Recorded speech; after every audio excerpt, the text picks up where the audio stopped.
Hello everyone, कैसे हैं आप लोग। मैं हूं डॉक्टर मोहन उपाध्याय और आप सभी लोगों का स्वागत करता हूं आपके अपने यूट्यूब प्लेटफॉर्म एग्जाम सक्सेस द्वार में।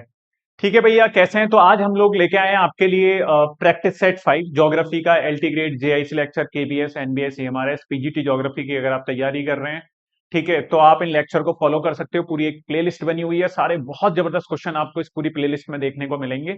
ठीक है, आज उसी सीरीज का मतलब प्रैक्टिस सेट 5 करेंगे हम लोग। ठीक है, लगातार हम लोग क्वेश्चन आ रहे हैं, 4 क्लास इसकी हो चुकी है, 5वीं क्लास आज है।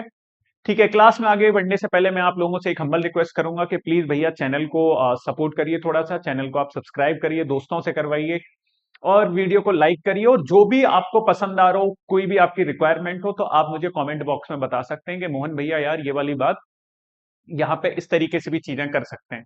अभी ऑब्जेक्टिव वाली क्लासेस चल रही हैं, मैं ऑब्जेक्टिव क्वेश्चंस की आपको लगातार प्रैक्टिस करवा रहा हूँ। एलटी ग्रेड का भी एग्जाम आपके नजदीक है, तो उसमें भी ये फायदा करेंगी सारी क्लासेस।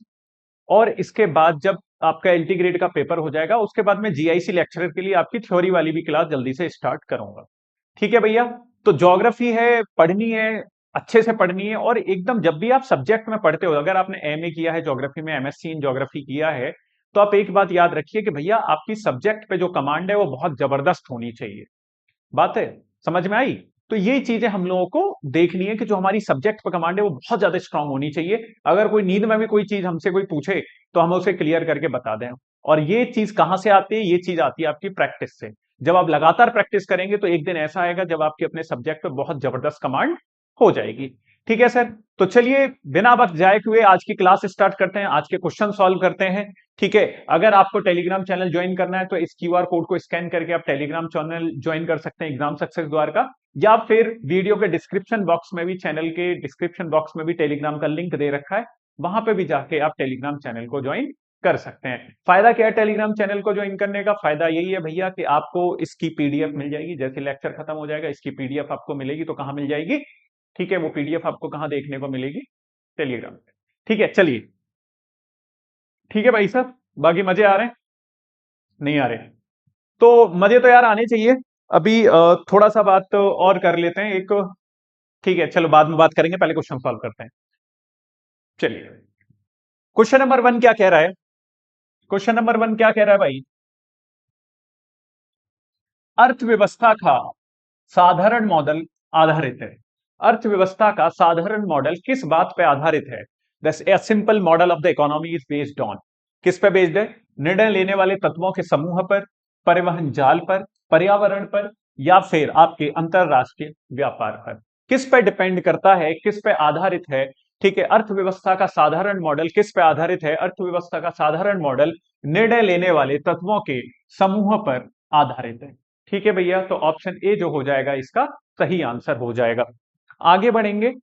आगे क्या कह रहा है? स्थानिकीय बंद अर्थव्यवस्था से संबंधित निम्नलिखित कथनों पर विचार कीजिए। ठीक है, अन्य प्रदेशों से पृथक व्यवस्था होती है। स्थानिकीय बंद व्यवस्था जो जो होती है वो अन्य प्रदेशों से पृथक होती है। अपनी आवश्यकताओं की स्वयं पूर्ति करते हैं। परिवहन जाल से संयुक्त रहते हैं। स्थानिक इकाई से समस्त सेवाएं प्राप्त करते हैं। बताइए सर, क्या सही आंसर हो जाएगा? केवल एक सही है, ए बी सी और सही है, बी और सी सही है, या चारों के चारों स्टेटमेंट आपके सही है? आपको ये आंसर बताना। ठीक है सर, बताइए। तो क्या सही है? देखिए, अन्य प्रदेशों से पृथक होते हैं, सही बात है। अपनी आवश्यकताओं की स्वयं पूर्ति करते हैं, ये भी सही बात है। परिवहन जाल से संयुक्त होते हैं, ये भी सही बात है। और स्थानिक इकाई से समस्त सेवाएं प्राप्त करते हैं, ये भी सही बात है। ए बी सी और डी सारे के सारे सही ऑप्शन हैं। सारे के सारे क्या हैं? सही ऑप्शन है। तो ये चारों ही सही है, तो ऑप्शन डी जो है वो आपका करेक्ट आंसर हो जाएगा। ठीक है भैया, चलिए। लिस्ट वन को लिस्ट सेकंड से मिलाना है आपको, लिस्ट वन को लिस्ट सेकंड से मिलाना है।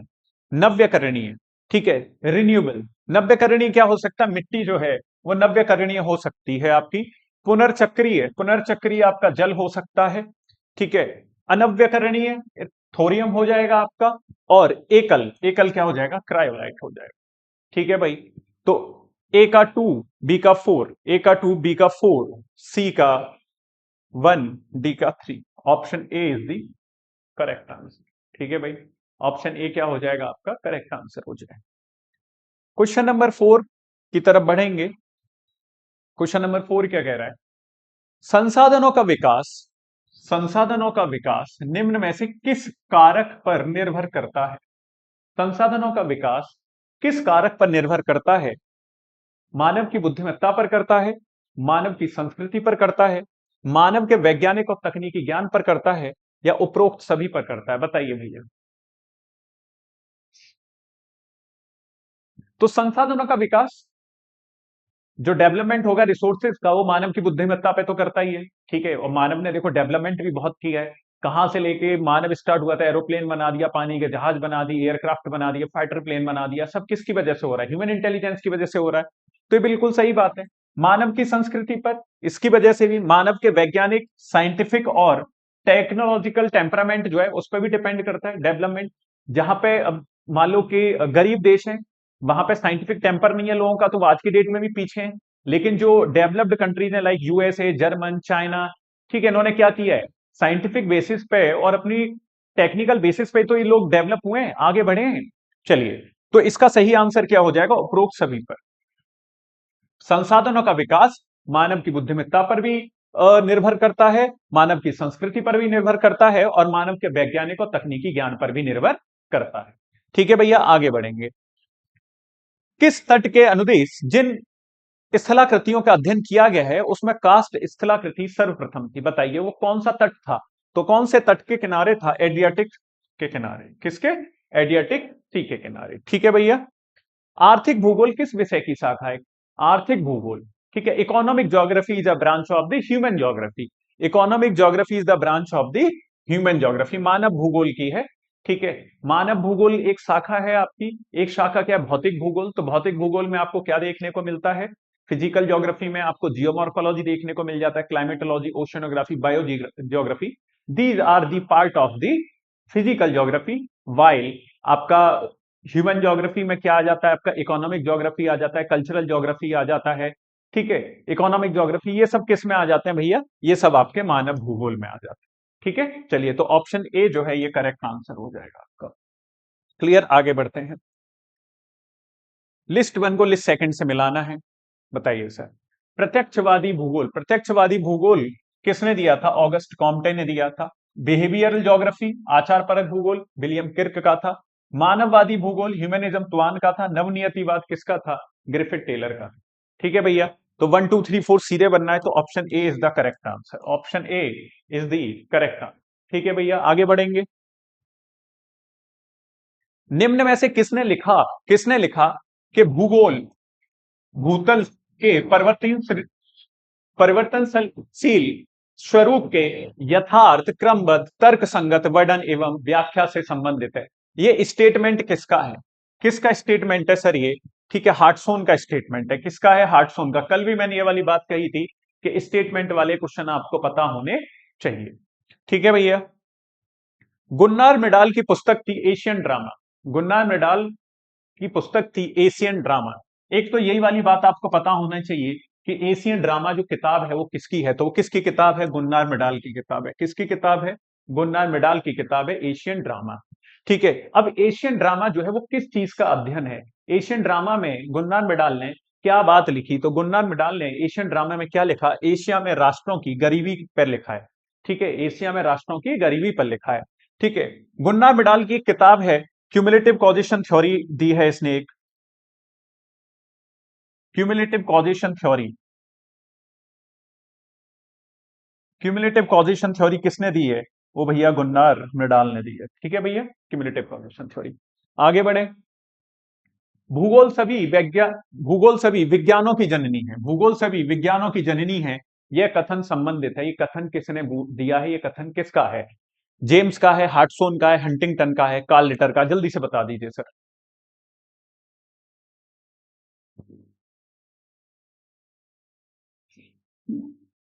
बताइए भैया किसका है? भूगोल सभी विज्ञानों की जननी है, किसने बोला है? हार्टसोन ने बोला है। किसने बोला है? रिचर्ड हार्टसोन ने बोला है। ठीक है सर, आगे बढ़े। एंटीपोड पत्रिका, एंटीपोड पत्रिका कहां से निकली थी? क्लार्क यूनिवर्सिटी से निकली थी। कहां से? Clark university. ये क्वेश्चन भी बनता है। 1960, क्लार्क यूनिवर्सिटी 1960। एंटीपोड पत्रिका समाज के निम्नलिखित लोगों में से किसकी समस्याओं को उजागर करती है?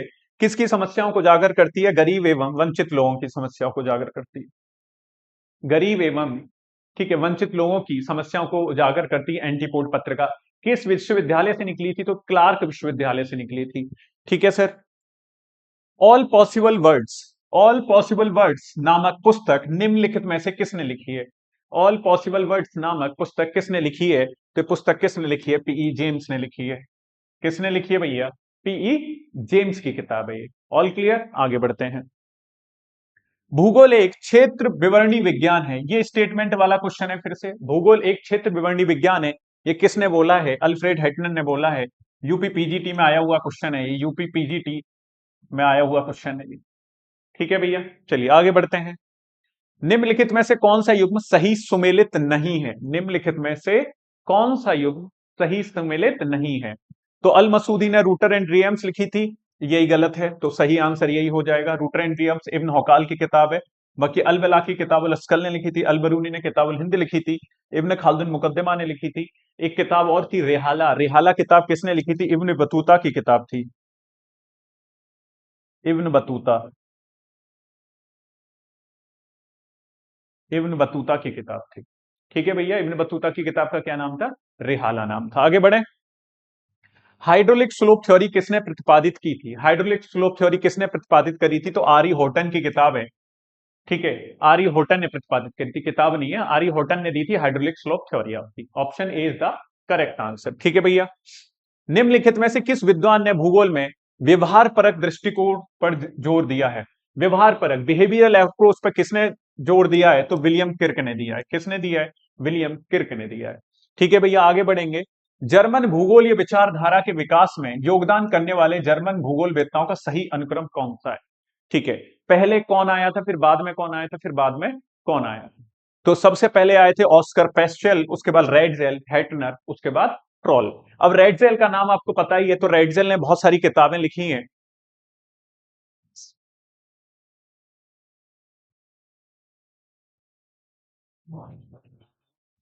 रेडजेल की किताबों के बारे में अगर मैं बात करूं, तो रेडजेल की पहली किताब का नाम क्या है? एंथ्रोपोजोग्राफी करके किताब लिखी है इन्होंने।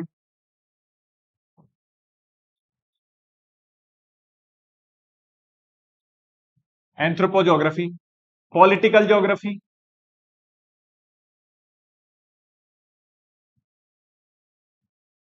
पॉलिटिकल ज्योग्राफी पे भी किताब लिखी है, ये दोनों किताबें रेडजेल ने लिखी है ना भैया? ये वाली बात कही थी। और रेडजेल ने क्या कहा था? रेडजेल ने ये वाली बात भी कही थी कि जो स्टेट है वो किसकी तरह? एक प्राणी की तरह। राज्य क्या है? एक प्राणी की तरह है जो लगातार फैलता है। ठीक है, उसका इवोल्यूशन होता है। तो ये सब बातें रेडजेल ने कही थी। फादर ऑफ पॉलिटिकल ज्योग्राफी भी बोला जाता है रेडजेल को। क्या बोला जाता है? Father of political geography.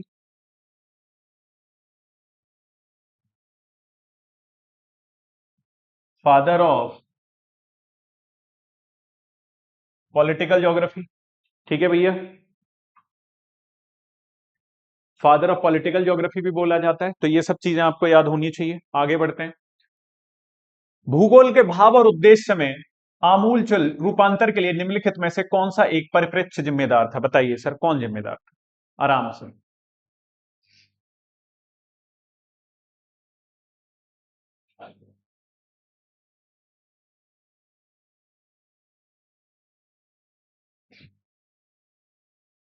भूगोल के भाव और उद्देश्य में आमूलचूल रूपांतर के लिए निम्नलिखित में से कौन सा एक परिप्रेक्ष्य जिम्मेदार था?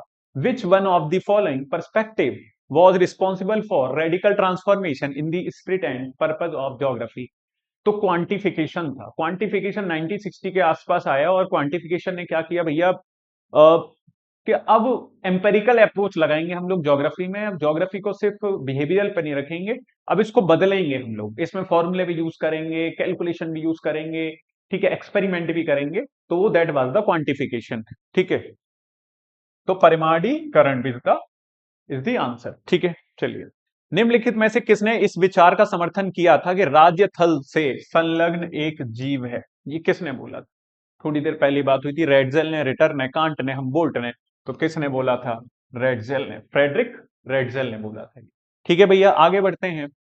चलिए, अब अध्ययन क्षेत्र है और विद्वान दे रखे हैं। कौन से अध्ययन क्षेत्र किस विज्ञान से रिलेटेड है? तो लघु जलवायु विज्ञान से वॉर्सेस्टर रिलेटेड है।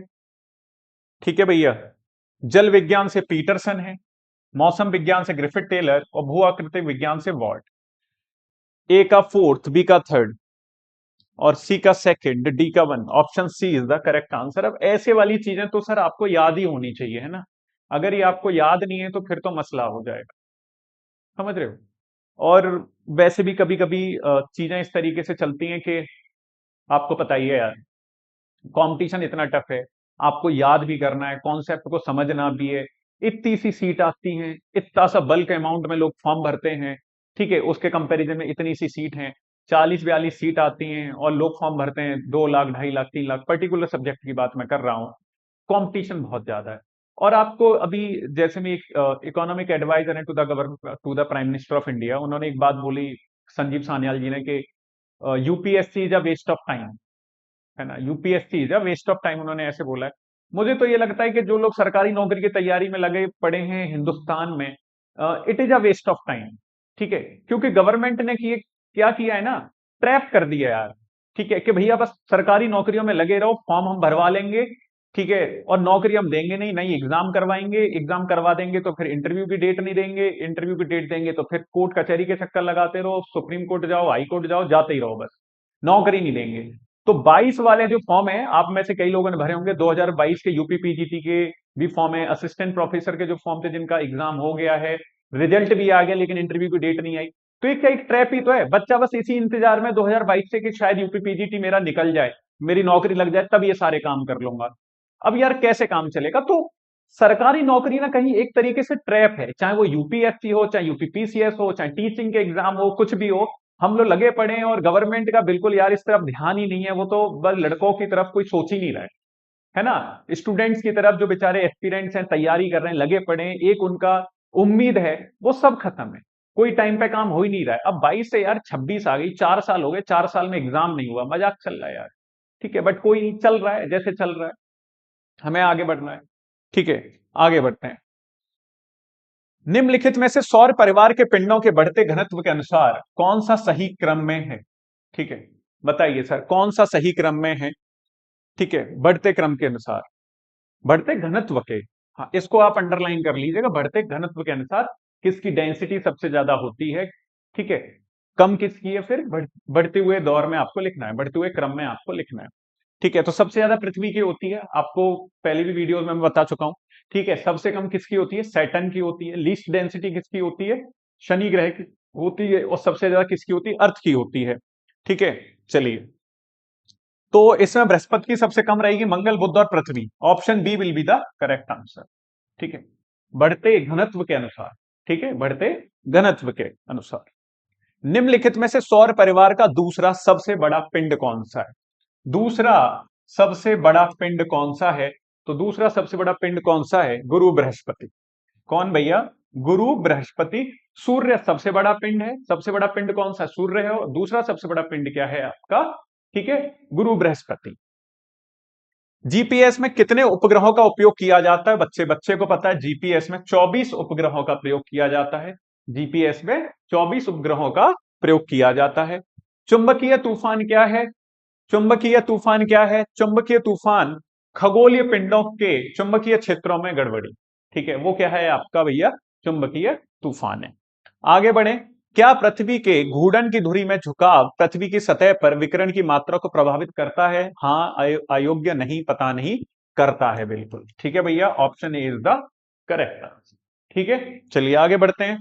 किस ग्रह का कोई उपग्रह नहीं है, तो शुक्र ग्रह का कोई उपग्रह नहीं है, शुक्र ग्रह का कोई भी उपग्रह नहीं है। आगे बढ़े। फिलामेंट शब्द का प्रयोग किसने किया था, प्रयोग किया गया है, किस थ्योरी में किया गया है, ठीक है। फिलामेंट शब्द का प्रयोग जो किया गया है वो ज्वारीय परिकल्पना में किया गया है, ठीक है। टाइडल थ्योरी जो थी उसमें किया गया, और टाइडल थ्योरी किसने दी थी, जेम्स एंड जीन्स ने दी थी। किसने दी थी, जेम्स एंड जीन्स ने दी थी, ठीक है भैया, बात समझ में आ गई। चलिए आगे बढ़ते हैं। तारों की निश्चित गैस एवं धूल के राशि के पिंड को कहते हैं, क्या बोलते हैं, उसको नेब्यूला बोलते हैं। क्या बोलते हैं, नेब्यूला बोलते हैं भैया, ठीक है। आगे बढ़े। कहां वर्ष की लंबाई सबसे अधिक है, बताइए कहां वर्ष की लंबाई सबसे अधिक है, ठीक है। तो इसका उस टाइम पे सही आंसर प्लूटो था, लेकिन अभी आप इसको कट कर सकते हैं क्वेश्चन को, क्योंकि प्लूटो जो है अब आपका, ठीक है, एक ऑफिशियल प्लेनेट नहीं रहा है।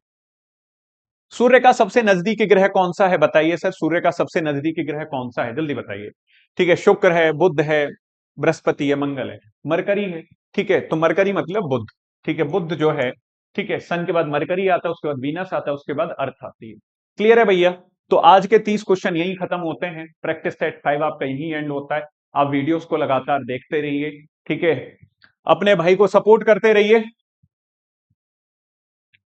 ठीक है, और वीडियो को प्लीज लाइक करिए, चैनल को सब्सक्राइब करिए और ज्यादा से ज्यादा लोगों को शेयर करते रहिए। अगर आपको ये कंटेंट पसंद आ रहा है, वीडियोस पसंद आ रही है, तो नीचे कमेंट सेक्शन में मुझे जरूर बताकर जाइए, क्योंकि आपके कमेंट ही मुझे मोटिवेट और डिमोटिवेट करेंगे। ठीक है सर, आज की क्लास यहीं खत्म करते हैं, बाकी मिलेंगे नेक्स्ट वीडियो में। तब तक के लिए जय हिंद, जय भारत।